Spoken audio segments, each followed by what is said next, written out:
Assalamualaikum warahmatullahi wabarakatuh. Apa kabar anak-anakku semuanya? Kita akan belajar tentang modus data berkelompok. Seperti apakah modus data berkelompok? Tentunya berbeda dengan modus data tunggal. Silahkan disimak di video berikut ini. Ukuran pemusatan data modus data berkelompok merupakan materi kelas 12 semester ganjil. Kompetensi dasar video ini adalah menentukan dan menganalisis ukuran pemusatan data dan penyebaran data yang disajikan dalam bentuk tabel distribusi frekuensi dan histogram. Apa saja yang perlu dipahami sebelum mempelajari modus data berkelompok adalah sebagai berikut: tepi atas kelas, tepi bawah kelas, batas atas kelas, batas bawah kelas, kelas modus, dan panjang kelas. Oke, selanjutnya kita pelajari lebih lanjut bagaimana mencari tepi atas, tepi bawah, batas atas, batas bawah, kelas modus, dan panjang kelas. Data berkelompok bisa disajikan dalam bentuk tabel distribusi frekuensi. Modus data berkelompok dari tabel ini terlihat dari frekuensinya yang paling banyak, yaitu 15, sehingga kelas modusnya adalah 35 sampai 39. Untuk 35 ini adalah batas bawah kelas modus, dan 39 itu adalah batas atas kelas modus. Untuk tepi bawah kelas modus bisa dicari dari batas bawah kelas modus dikurangi 0,5. Tepi atas kelas modus bisa dicari dari batas atas kelas modus dikurangi 0,5. Panjang kelas modus bisa dicari dari tepi atas dikurangi tepi bawah.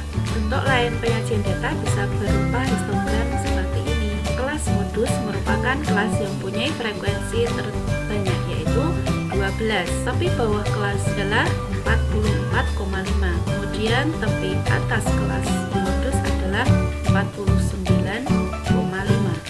Panjang kelas diperoleh dari tepi atas dikurangi tepi bawah. Histogram selanjutnya bisa berbentuk seperti ini, belum terlihat tepi bawah atau tepi atasnya. Kita tentukan terlebih dahulu kelas modus. Di sini tampak frekuensi yang paling banyak adalah 10. Itu merupakan kelas modus.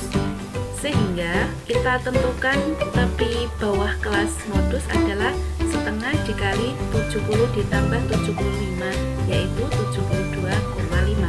Panjang kelas bisa ditentukan dengan 75 dikurangi 70, yaitu 5.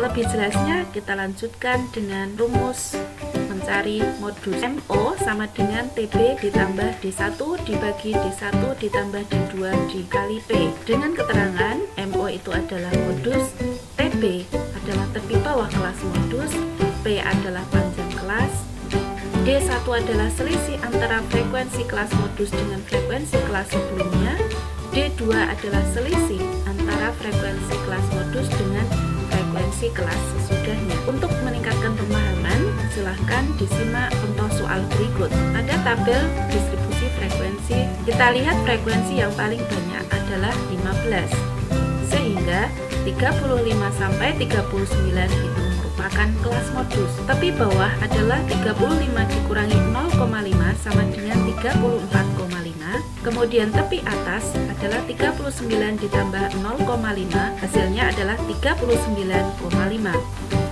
Dan panjang kelasnya adalah 39,5 dikurangi 34,5, hasilnya adalah 5. Langkah berikutnya adalah kita tentukan D1. D1 sama dengan 15 dikurangi 5 sama dengan 10. Kemudian D2 adalah 15 dikurangi 6 sama dengan 9. Setelah kita peroleh tepi bawah kelas modus, panjang kelas modus, D1 dan D2, maka langkah selanjutnya adalah memasukkan ke dalam rumus modus, sehingga MO sama dengan 34,5 ditambah 10 dibagi 10 ditambah 9 dikali 5 sama dengan 34,5 ditambah 10 dibagi 19 dikali 5 sama dengan 34,5 ditambah 2,65 sama dengan 37,15. Demikian cara menghitung modus. Mudah bukan? Untuk meningkatkan kefahaman kalian, silahkan kalian kerjakan latihan soal yang ada di Google Classroom.